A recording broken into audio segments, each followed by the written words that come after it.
आज मैं लेकर आया हूं comedy horror movie Bakasur restaurant का एक्सप्लेनेशन। इस मूवी को IMDb पर 8.9 की रेटिंग मिली है, तो मैं आशा करता हूं कि आपको यह मूवी एक्सप्लेनेशन अच्छा लगेगा। मूवी की शुरुआत एक बाबा से होती है जिनके सारे चक्र जागृत हो चुके हैं। वह अपने शिष्य कासिम वली को बुलाते हैं और कहते हैं, मुझे भगवान शिव ने अपने पास बुला लिया है। तुमने मेरी बहुत सेवा की है, इसलिए तुम जो मांगोगे मैं तुम्हारी वही इच्छा पूरी करने के लिए तैयार हूं। कासिम वली तंत्र शास्त्र सीखने की मांग करता है। उसके गुरु फिर एक चमत्कार से अपने हाथ में एक किताब प्रकट करते हैं जो भगवान शिव द्वारा दी गई होती है, लेकिन इसका उपयोग करने से पहले वह उसे चेतावनी देते हैं, अगर तुम इसका अच्छे से उपयोग करोगे तो यह तुम्हारी हर इच्छा पूरी करेगी, लेकिन अगर तुम इसका गलत इस्तेमाल करने की कोशिश करोगे तो यह तुम्हें खत्म कर देगी। इसके बाद बाबा समाधि ले लेते हैं। कुछ साल बाद हमें दिखाया जाता है कि कासिम वली एक देवी की पूजा कर रहा होता है और तंत्र शास्त्र की विद्या का प्रयोग कर रहा होता है, लेकिन जब वह तंत्र साधना कर रहा होता है तो अचानक वह मर जाता है और जिस हवेली में वह पूजा कर रहा था उसके दरवाजे अपने आप बंद हो जाते हैं। अब हमें परमेश से मिलवाया जाता है जो अपने YouTube चैनल बिंदास बैचलर के लिए हॉरर वीडियो बनाने एक बंगले में आता है। परमेश और उसका कैमरामैन पाली जैसे ही उस डरावने बंगले में घुसते हैं, वहां अजीब हरकतें शुरू हो जाती हैं। पंख गिरने लगते हैं, गेट अपने आप बजने लगता है और अचानक कोई भूत सामने आ जाता है। डर के मारे परमेश और पाली तुरंत बंगले से भागकर बाहर निकल जाते हैं। जब पाली कैमरे को बंगले की तरफ घुमाता है तो कैमरा उसके दोस्तों पर चला जाता है जो भूत बनकर अपनी ऑडियंस को डराने का नाटक कर रहे थे, लेकिन ये वीडियो लाइव चल रहा होता है और उनकी यह करतूत ऑडियंस के सामने पकड़ में आ जाती है। अब सीन 10 दिन पहले शिफ्ट होता है हैदराबाद में, जहां बहुत से लोग अवसरों की तलाश में आते हैं। वैसे ही एक घर में 5 बैचलर्स रहते हैं। पहला है परमेश जो एक कॉर्पोरेट कंपनी में काम करता है, जहां उसका बॉस रोज उसे सबके सामने इंसल्ट करता है कि उसने काम नहीं किया, जबकि परमेश पहले से ही सारा काम कर चुका होता है। परमेश गांव का रहने वाला है, लेकिन वह हैदराबाद बड़े सपनों के साथ आया है। इतने अपमान के बाद वह जॉब छोड़ने का सोचता है, लेकिन घर के हालात ठीक नहीं है। उसकी माँ की तबीयत खराब है और उसे गांव में पैसा भेजना पड़ता है ताकि वह अपनी माँ का इलाज अच्छे प्राइवेट हॉस्पिटल में करवा सके। इसीलिए वह न चाहते हुए भी इस स्ट्रेस भरी जॉब को नहीं छोड़ पाता। दूसरा है वामन जो स्टोरी राइटिंग करता है और एक अच्छा डायरेक्टर बनना चाहता है। तीसरा है साई जो एक दिल टूटा हुआ आशिक है। उसे 2 ही काम पसंद है, एक तो अपनी एक्स गर्लफ्रेंड के ख्यालों में खोए रहना और दूसरा दिन भर शराब पीना। चौथा और पांचवा है पाली और भार्गव, दोनों अनाथ हैं, इनके पास रहने की जगह नहीं थी, इसलिए वे परमेश के साथ रहते हैं। जब परमेश घर आता है तो चारों ने घर का बहुत बुरा हाल कर रखा होता है। परमेश उन पर चिल्लाता है, ये सब सामान जल्दी समेट लो। चारों को समझ आता है कि आज परमेश का मूड ठीक नहीं है। मूड ठीक करने के लिए वे रात को पीने का प्लान बनाते हैं। वहां सभी परमेश से पूछते हैं, तुम इतने उदास क्यों हो? अगर तुम्हें यह जॉब पसंद नहीं तो छोड़ क्यों नहीं देते? परमेश बताता है, स्कूल में 15 साल लग गए, फिर 2 साल इंटरमीडिएट किया, फिर बीटेक के लिए 4 साल और अब नौकरी सिर्फ 30,000 की। तुम्हें नहीं लगता कि मैं भी जॉब छोड़ने के बारे में सोचता हूँ? मैं अपना एक रेस्टोरेंट खोलना चाहता हूँ, लेकिन उसके लिए 50 लाख रुपए चाहिए। वह पैसे मैं कहाँ से लाऊंगा? यह सुनकर सभी भावुक हो जाते हैं और परमेश को मोटिवेट करते हैं, हम तुम्हारा साथ देंगे, हमारे पास जितने पैसे हैं हम तुम्हारा रेस्टोरेंट खोलने के लिए लगा देंगे। लेकिन परमेश उनके पैसे लेने से मना कर देता है क्योंकि यह उनकी मेहनत का पैसा था और अगर वह इसे चुका नहीं पाया तो। इसीलिए सभी मिलकर प्लान बनाने लगते हैं कि 50 लाख रुपए कैसे जुटाए। तभी वामन एक शानदार आइडिया लेकर आता है। वह परमेश को YouTube चैनल शुरू करने का सुझाव देता है। परमेश एंकरिंग करेगा, Pali cameraman, Bhargav acting, Sai all rounder और वामन डायरेक्टर। इस तरह उनके YouTube चैनल की शुरुआत होती है। उनका पहला आइडिया यही था कि वे भूतिया बंगला एक्सप्लोर करेंगे, वही बंगला जो मूवी की शुरुआत में दिखाया गया था, उसे एक्सप्लोर करने गए थे, जो बुरी तरह फेल हो गया। इसी बीच वे लोग एक रेस्टोरेंट में खाना खाने जाते थे जिसका नाम है पेद्दा बोच्छैया। ये रेस्टोरेंट पेद्दा के पुरखों से चला आ रहा था। पेद्दा इतना कंजूस था कि टूथपिक को भी साफ करके दोबारा कस्टमर को दे देता था। ऊपर से वह कस्टमर से अच्छे से बात भी नहीं करता था क्योंकि उस इलाके में उसका ही एकमात्र रेस्टोरेंट था। परमेश पहले ही प्लान बना लेता है कि उसे बेहतरीन कस्टमर सर्विस देनी है और इसी होटल के पास अपना रेस्टोरेंट खोलना है। अब सीन प्रेजेंट में आता है जहां परमेश अपने चारों दोस्तों पर बहुत गुस्सा करता है, तुम लोग एक दिन नहीं पियोगे तो मर जाओगे क्या? पूरा वीडियो खराब कर दिया। बाकी सब भी एक दूसरे पर इल्जाम लगाने लगते हैं। इसमें सबसे बड़ा चोर साई था जिसे सबसे पहले बोतल खोलने का शौक रहता था। तभी साई यूट्यूब की कमाई चेक करता है और देखता है कि उन्हें 5,000 रुपए मिल चुके हैं। सभी बहुत खुश हो जाते हैं, लेकिन वामन अब एक नया प्लान बनाता है, हमें रियल हॉन्टेड हाउस में जाना चाहिए ताकि ऑडियंस का ट्रस्ट बिल्ड हो सके। इसलिए वे लोग सबसे खतरनाक हॉन्टेड जगह पर जाने का प्लान बनाते हैं। ये जगह आंध्र प्रदेश के नल्लमाला जंगल में एक बंगला है जिसका नाम है कासिम वली। ये वही कासिम वली का बंगला है है जहां उसने तंत्र विद्या का प्रयोग किया था। वहां के लोग आज भी मानते हैं कि कासिम वली की तंत्र विद्या की नेगेटिव एनर्जी वहां इतनी है कि वहां परिंदे भी पर नहीं मारते। इतनी भयानक जगह होने के बावजूद ये पांचों कासिम वली के बंगले पहुंच जाते हैं। वहां पहुंचकर उन्हें कासिम वली की तंत्र साधना की जगह दिखाई देती है जहां वह प्रैक्टिस करता था। यह ऐसी प्रैक्टिस थी जिसमें 5 भूतों पर कंट्रोल किया जाता था ताकि मृत्यु को रोका जा सके, लेकिन अगर इसे सही समय पर न किया जाए तो मृत्यु हो सकती थी। और ऐसा ही कासिम वली के साथ हुआ था। परमेश और बाकी लोग अपनी ऑडियंस को बंगला दिखा रहे होते हैं, तभी उनके कैमरे की बैटरी बंद हो जाती है और अचानक ऊपर से वही किताब गिरती है जो कासिम वली को उसके गुरु ने दी थी। तभी सीन बदलता है और हमें दिखता है कि परमेश और बाकी लोग घर लौट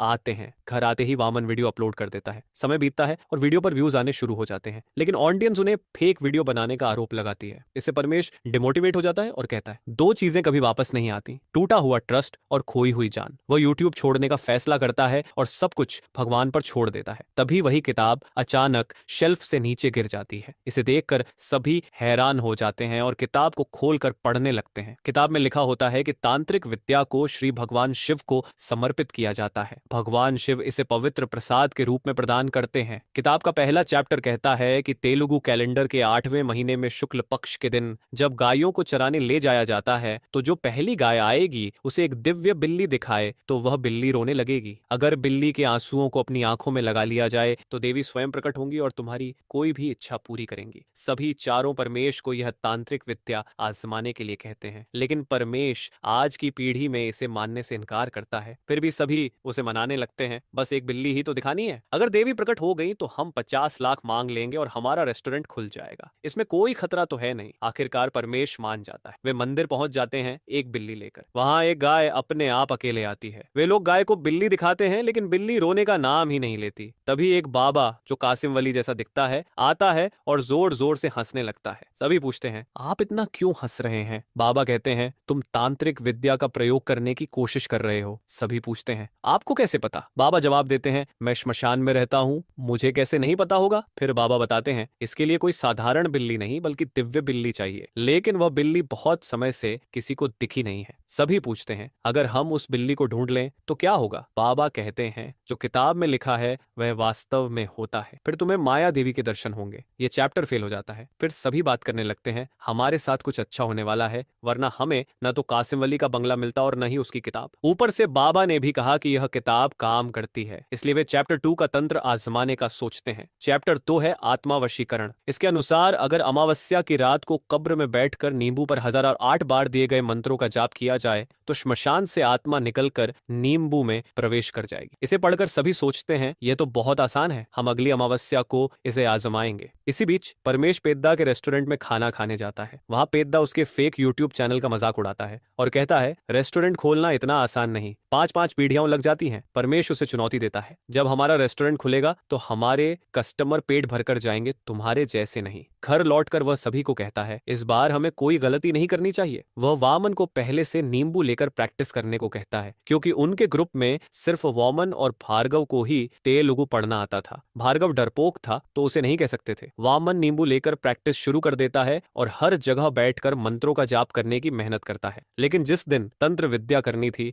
उसी दिन वामन को गांव से फोन आता है कि उसके पिता का एक्सीडेंट हो गया है। परमेश उसे तुरंत गांव छोड़ने जाता है। बाकी सब उदास हो जाते हैं कि उनका रेस्टोरेंट खुलने वाला था और अब यह हो गया। परमेश वामन को छोड़कर बहुत उदास होकर घर लौटता है। वे अगली अमावस्या देखते हैं लेकिन वह अगले साल थी। परमेश इतना दुखी हो जाता है कि वह सोच लेता है मेरी किस्मत में रेस्टोरेंट खोलना नहीं है। लेकिन भार्गव तंत्र विद्या करने को तैयार हो जाता है क्योंकि वह जानता है कि परमेश ने पेद्दा को चुनौती दी थी। भार्गव भले ही डरपोक था लेकिन परमेश के लिए कुछ भी करने को तैयार था। वे श्मशान पहुंच जाते हैं। वहां भार्गव मंत्रों का जाप शुरू करता है। मंत्र जाप करते करते सुबह हो जाती है। सुबह एक बूढ़ा आदमी उन्हें देख लेता है कि ये चारों तंत्र विद्या कर रहे हैं। वह गांव वालों को बुला लाता है और वे सभी को मारने लगते हैं। परमेश और बाकी जैसे तैसे जान बचाकर घर पहुंचते हैं। घर आने पर परमेश सबसे माफी मांगता है, मेरी वजह से तुम्हें इतना पेन हुआ, अब हमें रेस्टोरेंट का सपना छोड़ देना चाहिए। भार्गव उसे समझाने की कोशिश करता है, जब मुझे बचपन में सबने छोड़ दिया था तब तुमने मुझे पाला था। सभी कहते हैं अगर तुम नहीं होगे तो हम कैसे जिएंगे। सभी अपनी गलतियां मानने लगते हैं। जब परमेश बहुत समझाने पर भी नहीं मानता तो उसे ऑफिस भेज देते हैं। ऑफिस में परमेश की एक कोवर्कर उसे नाइट आउट के लिए बुलाती है, लेकिन वह मना कर देता है। बाकी कोवर्कर उसे समझाते हैं कि वह तुम्हें पसंद करती है, लेकिन परमेश कहता है बिना पैसे के जिंदगी में खुशी नहीं मिलती, चाहे कितना भी प्यार कर लो। वह कुछ देर काम करने के बाद वहीं सो जाता है, क्योंकि वह पिछली रात नहीं सोया था। उसका बॉस उसे देख लेता है और सबके सामने इंसल्ट करने लगता है। परमेश ने पहले से सारे डॉक्यूमेंट तैयार कर रखे थे और उन्हें बॉस को दे देता है। इससे गुस्से में परमेश घर लौटता है और देखता है कि सारा सामान बिखरा हुआ है। किचन का हाल बहुत खराब है। वह सभी को डांट कर उठाता है और साफ सफाई करने को कहता है। खाना भी बर्बाद हो चुका था, इसलिए वह खाना बनाने को कहता है। सभी ये देखकर चौंक जाते हैं। ये सब हमने तो नहीं किया, फिर ये सब किसने किया? फिर भी साई खाना चढ़ा देता है और सभी साफ सफाई शुरू करते हैं। कुछ देर बाद वे चाय पीने बाहर चले जाते हैं। वहां भार्गव चिकन बिरयानी मांगता है। परमेश बिरयानी लेने को तैयार हो जाता है। जब वे पेद्दा को पैसे देने जाते हैं तो वह उनकी बेइज्जती करता है। किसी के कंट्रोल में काम कर रहे हो, मेरे यहाँ आकर बर्तन मांजो। परमेश उसे खूब सुनाता है। अगली बार ऐसा बोला तो मैं तुम्हें थप्पड़ मारूंगा। वे वहां से निकल जाते हैं। घर पहुंचकर वे देखते हैं कि फिर से सारा सामान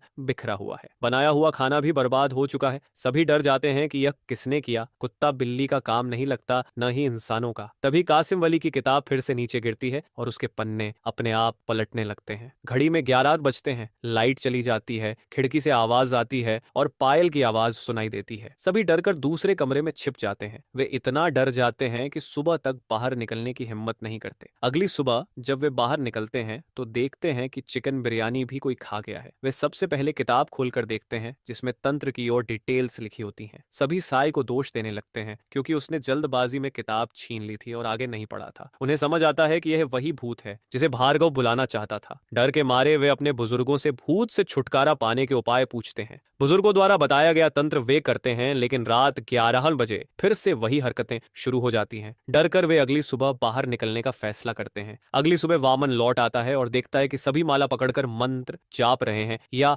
हवन कर रहे हैं। वह हैरान होकर पूछता है, तुम सबको क्या हो गया? सभी उसे सारी बात बताते हैं। वामन को यकीन नहीं होता। रात में 11 बजे फिर से छनछनाहट की आवाजें शुरू होती हैं। सभी उसे कमरे में छिपने को कहते हैं, लेकिन वामन नहीं मानता और गेट खोलने जाता है। गेट खोलते ही सभी हैरान हो जाते हैं, क्योंकि वहां वामन की गर्लफ्रेंड मोनिका होती है। वह हर रात वामन से मिलने आती थी, लेकिन परमेश और बाकियों को लगता था कि यह कोई भूत है। अगली सुबह जब वामन बाहर निकलता है तो देखता है कि खाने का सामान फिर बिखरा हुआ है। वह गुस्सा हो जाता है, लेकिन परमेश और बाकी उसे चिढ़ाते हैं। तुझे लगता था हम मजाक कर रहे हैं ना? वामन को यकीन नहीं होता और वह सारा इल्जाम परमेश और बाकियों पर लगाता है। परमेश और बाकी कहते हैं, हमें तो इसकी आदत हो चुकी है। परेशान होकर रात में सभी बाहर बैठकर सोच रहे होते हैं कि अब क्या करें। तभी वही बाबा आ जाता है। वे अपनी समस्या बाबा से शेयर करते हैं और हल मांगते हैं। बाबा कहते हैं, पहले सवाल ढूंढो कि तुम्हें क्या पता करना है, जवाब अपने आप मिल जाएगा। सभी सोचने लगते हैं कि उनकी सबसे बड़ी समस्या क्या है। उनकी सबसे बड़ी समस्या है कि उनका खाना गायब हो रहा है। अगली रात वे अपने कमरे और किचन में कैमरा लगा देते हैं ताकि देख सकें कि यह सब कौन कर रहा है। वे बाहर बैठकर मॉनिटर करने लगते हैं। रात 11 बजे कपबोर्ड का गेट खुलता है और उसमें से नींबू निकलकर बाहर आता है। नींबू अपनी शक्ति से वामन को वशीकरण कर लेता है और वामन घर में आकर खाना बहुत ही भयानक तरीके से खाने लगता है। परमेश और बाकी बहुत गुस्सा हो जाते हैं। ये डायरेक्टर बनते बनते एक्टर बन गया। वे उसे मजा सिखाने के लिए अंदर जाते हैं और पूछते हैं, तू ये सब एक्टिंग क्यों कर रहा है? लेकिन वामन को समझ नहीं आता कि वे क्या बात कर रहे हैं। सभी को लगता है कि वामन ये सब रिकॉर्ड कर रहा है और यूट्यूब पर डाल देगा। जब वामन नहीं मानता तो वे लेफ्ट हैंड सूंघने बोलते हैं। हाथ सूंघकर वामन के होश उड़ जाते हैं, क्योंकि वह सिर्फ राइट हाथ से खाता था। वामन सबको यकीन करने को कहता है कि उसने कुछ नहीं किया, लेकिन कोई नहीं मानता। वह कहता है, इतने दिन मैं बाहर था तब खाना कौन खा रहा था? सभी सोच में पड़ जाते हैं कि अगर वामन नहीं तो खाना कौन खा रहा था। इसके बाद सभी एक दूसरे पर इल्जाम लगाने लगते हैं। वे फिर से खाना लाते हैं ताकि देख सकें कि असल में खाना कौन खा रहा है। वे कमरे में खड़े होकर देखते हैं कि नींबू निकलता है और इस बार उसकी शक्ति से भार्गव वशीकरण हो जाता है। वह बहुत ही डरावने तरीके से खाना खाने लगता है। अब सबको समझ आता है कि वामन ने सबसे पहले इस तंत्र की प्रैक्टिस की थी। ये घर श्मशान घाट के ऊपर बना है, इसलिए वहां से कोई आत्मा नींबू में आ गई होगी। भार्गव ने भी श्मशान में प्रैक्टिस की थी। अब यह पक्का हो जाता है कि भूत नींबू में है। सभी बहुत डर जाते हैं कि अब यह आत्मा उन्हें खत्म कर देगी। वे नींबू को बाहर फेंकने का प्लान बनाते हैं। अगली सुबह परमेश नींबू को बांधकर बाहर फेंकने जाता है। उधर वामन घर में चिकन करी बना रहा होता है। जैसे ही परमेश नींबू फेंकता है, नींबू अपने आप चलकर उसकी गाड़ी में बैठ जाता है और घर पहुंच जाता है। जब सभी नींबू को घर में देखते हैं तो हैरान हो जाते हैं। साई गुस्से में नींबू को बाहर फेंक देता है और घर के सारे दरवाजे खिड़कियां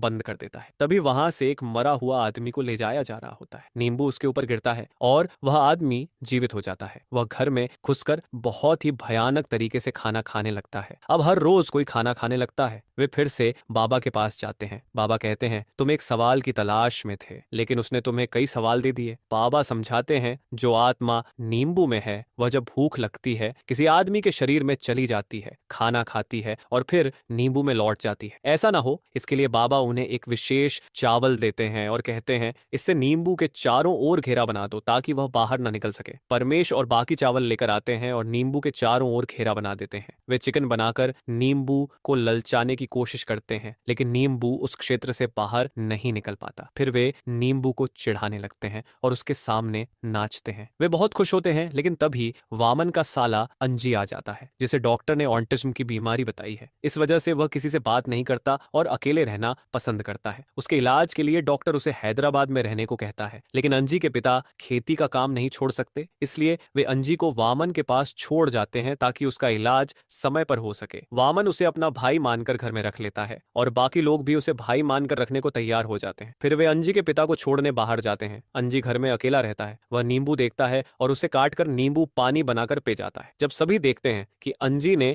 नींबू का जूस बनाकर पी लिया तो बहुत खुश होते हैं कि जो काम वे अब तक नहीं कर पाए वह अंजी ने एक दिन में कर दिखाया। भार्गव इतना खुश हो जाता है कि वह अंजी को चूम लेता है। तभी अंजी उड़ जाता है और जैसे ही खाना बनकर तैयार होता है वह उसी तरह खाने लगता है जैसे अब तक सभी खा रहे थे। सभी बहुत डर जाते हैं और समझ जाते हैं कि अब आत्मा अंजी के अंदर आ चुकी है। सभी सोचने लगते हैं, अब हम भूत को अंजी के अंदर से कैसे निकालें। उन्हें लगता है कि आत्मा तभी आती है जब उसे भूख लगती है। वे सोचते हैं क्या होगा अगर खाना ही खत्म हो जाए, इसलिए सभी 10 दिन तक बाहर खाने का प्लान बनाते हैं। लेकिन अगली सुबह उठते ही पूरा मंजर बदल जाता है। पड़ोस में सभी के घरों में चोरियां हुई थी, लेकिन ये चोरियां कीमती सामान की नहीं बल्कि खाने की थी। इसे देखकर परमेश समझ जाता है कि यह चोरी किसने की होगी। सभी बहुत डर जाते हैं और सोचते हैं अभी तो यह पकड़ा नहीं गया, लेकिन अगर पकड़ा गया तो सारा इल्जाम हम पर ही आएगा। परमेश एक नया प्लान बनाता है। अगर उसे खाना चाहिए तो हम उसे भरपूर खाना देंगे। इसके लिए परमेश बहुत मेहनत से ड्यूटी करने लगता है। वामन भी डायरेक्टर का काम करने के लिए घर से बाहर निकल जाता है। दोनों खूब मेहनत करके पैसे कमाते हैं और उन पैसों से अंजी के अंदर मौजूद भूत को ढेर सारा खाना खिलाते हैं। लेकिन एक दिन खाना खिलाते खिलाते उनके घर का पूरा राशन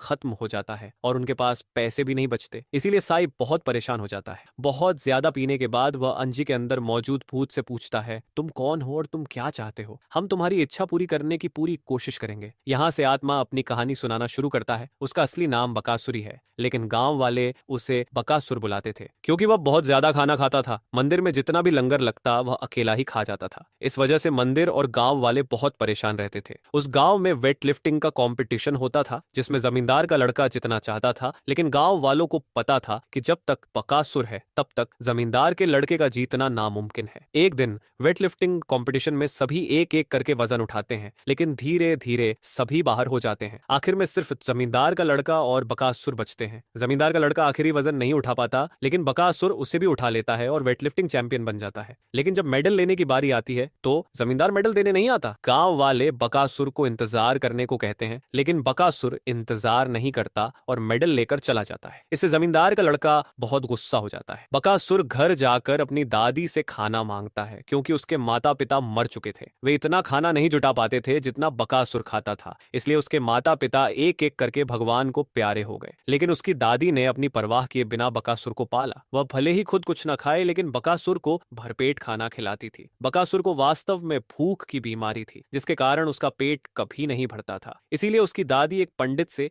जड़ी बूटी मांगने गई थी ताकि बकासुर का पेट भरे। पंडित उसे कुछ जल देता है जिससे बकासुर का पेट भर सके। साथ ही वह दादी से कहता है, अगर बकासुर भगवान शिव को सच्चे मन से पुकारेगा तो वे उसकी बात जरूर सुनेंगे। दादी वह जल लेकर घर आती है और बकासुर के लिए खाना बनाना शुरू करती है, लेकिन उनके घर में खाना खत्म हो चुका चुका था। खाना बनाते समय दादी को दिल के पास दर्द होने लगता है, फिर भी वह जैसे तैसे बचा हुआ खाना बनाकर बकासुर को देती है। जब बकासुर खाना खा रहा होता है तभी पड़ोस की आंटी दादी के लिए चिकन लाती है, लेकिन बकासुर वह भी खा जाता है। ये देखकर आंटी गुस्सा होकर कहती है, तुझे अपनी दादी की जरा भी परवाह नहीं, वह खुद कुछ नहीं खाती लेकिन तुझे सब कुछ खिलाती है। लेकिन दादी शांत मन से कहती है, खाने दो इसे। तभी दादी भी मर जाती है। दादी के मरने के बाद उनका अंतिम संस्कार कर दिया जाता है। अंतिम संस्कार के बाद भी बकासुर को बहुत भूख लगती है। वह घर में चारों तरफ खाना ढूंढता है लेकिन कुछ नहीं मिलता। वह पानी पी लेता है और गांव वालों के घर जाकर खाना मांगता है, लेकिन कोई भी उसे खाना देने से मना कर देते हैं और ताने मारते हैं, तुमने अपनी दादी को मार डाला, तुम्हारी वजह से ही वह मरी। अगर तुम उनके बारे में सोचते तो वह आज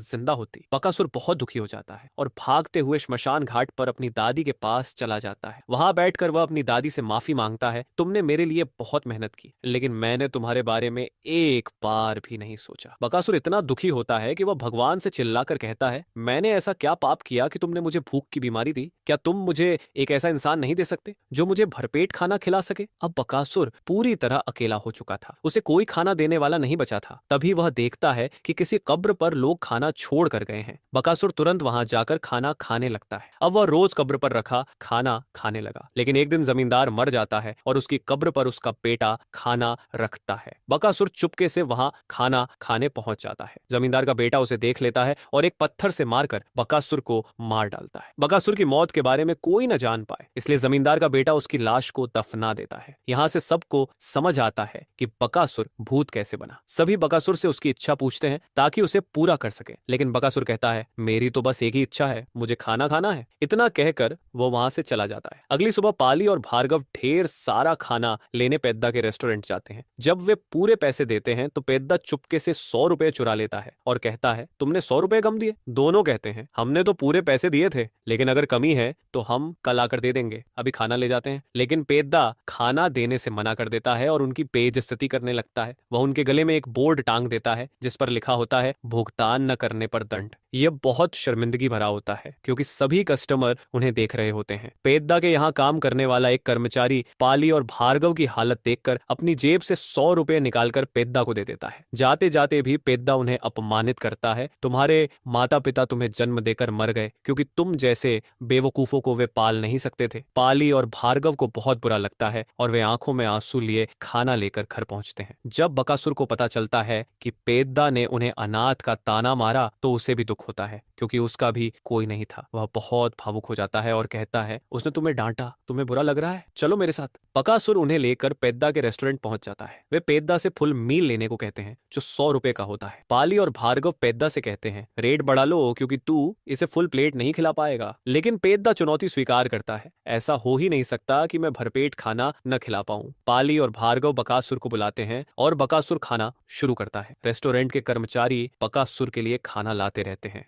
लेकिन बकासुर सारा खाना एक ही बार में खत्म कर देता है। पेद्दा बहाना बनाता है, तुम गलत समय पर आए जब खाना खत्म हो गया था, कल आना तब देखते हैं कि यह कितना खा सकता है। अगर यह पूरा खाना नहीं खा पाया तो मैं अपना रेस्टोरेंट बंद कर दूंगा। पाली और भार्गव यह चुनौती स्वीकार कर लेते हैं। अगली सुबह पेद्दा ने अपने रेस्टोरेंट में ढेर सारा इंतजाम कर रखा था। उसने कई तरह के पकवान बनवाए थे। बकासुर और बाकी लोग सुबह रेस्टोरेंट पहुंच जाते हैं। बकासुर को एक एक करके सारे पकवान दिए जाते हैं, लेकिन वह सब कुछ खत्म करता जाता है। पेद्दा इतना परेशान हो जाता है कि वह खाने में ढेर सारी मिर्च और नमक डलवा देता है, लेकिन बकासुर उसे भी खत्म कर देता है और रेस्टोरेंट का एक भी सामान नहीं छोड़ता। इसके बाद पेद्दा रेस्टोरेंट छोड़कर वहां से जाने को तैयार हो जाता है। वह दूसरी जगह रेस्टोरेंट खोलने की बात करता है, लेकिन बकासुर को साथ ले जाने से मना कर देता है। वह सलाह देता है, बकासुर को ऑल इंडिया फूड कंपटीशन में ले जाओ, वह जरूर जीतेगा। परमेश यह सुझाव मान लेता है और बकासुर को ऑल इंडिया फूड कंपटीशन में ले जाता है। वहां भी बकासुर ढेर सारा खाना खाता है। इस तरह वह हर फूड कंपटीशन में हिस्सा लेने लगता है और बहुत सारा खाना खाने लगता है। बकासुर की खाने की क्षमता की वजह से परमेश और बाकियों को रेस्टोरेंट खोलने के लिए एडवांस पेमेंट के लिए पैसे मिल जाते हैं। वे एडवांस पेमेंट देकर रेस्टोरेंट खोलने की तैयारी शुरू कर देते हैं। इतने दिन बकासुर के साथ रहने से परमेश और बाकियों को उससे बहुत लगाव हो गया था। तभी वह बाबा परमेश के घर आता है और कहता है, तुम आत्मा को लेकर स्वार्थी हो गए हो। तुम्हें याद नहीं कि यह आत्मा किसी और की है और यह शरीर किसी और का। अगर आत्मा कुछ दिन और इस शरीर में रही तो उसे शांति नहीं मिलेगी और वह इस शरीर को ही अपना घर बना लेगी। परमेश बाबा से आत्मा को मुक्त करने का उपाय पूछता है, लेकिन बाकी लोग परमेश को एक तरफ ले जाकर कहते हैं, बकासुर हमारे साथ खुश है तो उसे वापस क्यों भेजना। तभी वामन को उसके अंकल का फोन आता है जो अंजी के बारे में पूछते हैं, इसलिए वामन भी अब अंजी को उसके घर भेजना चाहता है। इसीलिए वे आत्मा को शांति दिलाने का फैसला करते हैं। बाबा बताते हैं, यह आत्मा न तो किसी विष की वजह से यहाँ है न ही बदले की। तुमने अभी तक इसका अच्छा रूप देखा है, लेकिन अगर तुम इसे यहाँ से भेजने की कोशिश करोगे तो यह जल्द ही अपना भयानक रूप दिखाएगा। बाबा परमेश को एक धागा देता है जो उसे आत्मा के बुरे प्रभाव से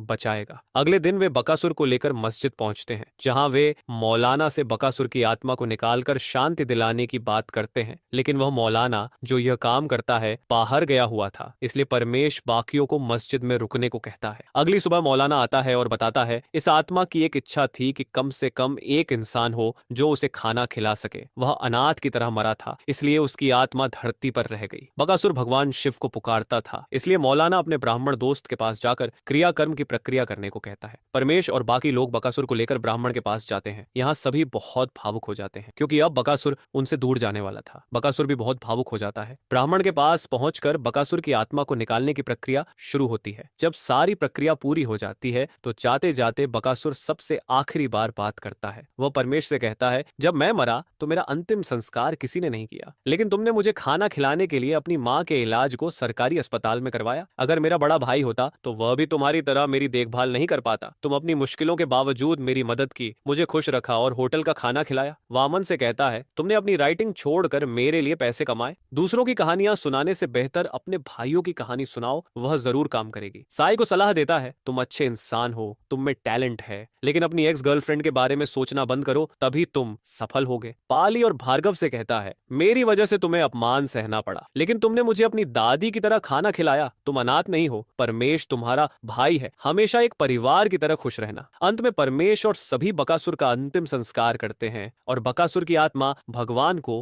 प्यारी हो जाती है। अंत में परमेश अपने बॉस को रेस्टोरेंट ओपनिंग का न्योता देने जाता है। बॉस बहुत परेशान होता है क्योंकि उसके कर्मचारी परमेश को देखकर जॉब छोड़ रहे थे। परमेश कहता है, मैं मजबूरी की वजह से यहाँ काम कर रहा था, वरना मेरा यहाँ काम करने का बिल्कुल मन नहीं था। वह अपने बॉस से पूछता है, आपके अंदर का जो इंसान है क्या वह इस काम से खुश है, और वहां से चला जाता है। बाद में जो लड़की परमेश को पसंद करती थी और जिसे उसने पहले इग्नोर किया था, वह अब उससे मिलने जाता है। वह उसे लव लेटर देता है, अपनी फीलिंग्स एक्सप्रेस करता है और जीवन भर साथ मांगता है। तभी उसका बॉस भी बाहर आता है और कहता है, मेरे अंदर का इंसान इस काम से बिल्कुल खुश नहीं है। वह सभी के सामने परमेश से माफी मांगता है। अब हमें दिखता है कि परमेश और बाकी सभी ने बकासुर के नाम पर रेस्टोरेंट खोल लिया है, बकासुर रेस्टोरेंट। यहीं पर मूवी का अंत हो जाता है। आपको यह मूवी का एक्सप्लेनेशन कैसा लगा कमेंट में जरूर बताइए और हमारे चैनल को भी सब्सक्राइब कर लें ऐसी ही बेहतरीन मूवीज के एक्सप्लेनेशन देखने के लिए।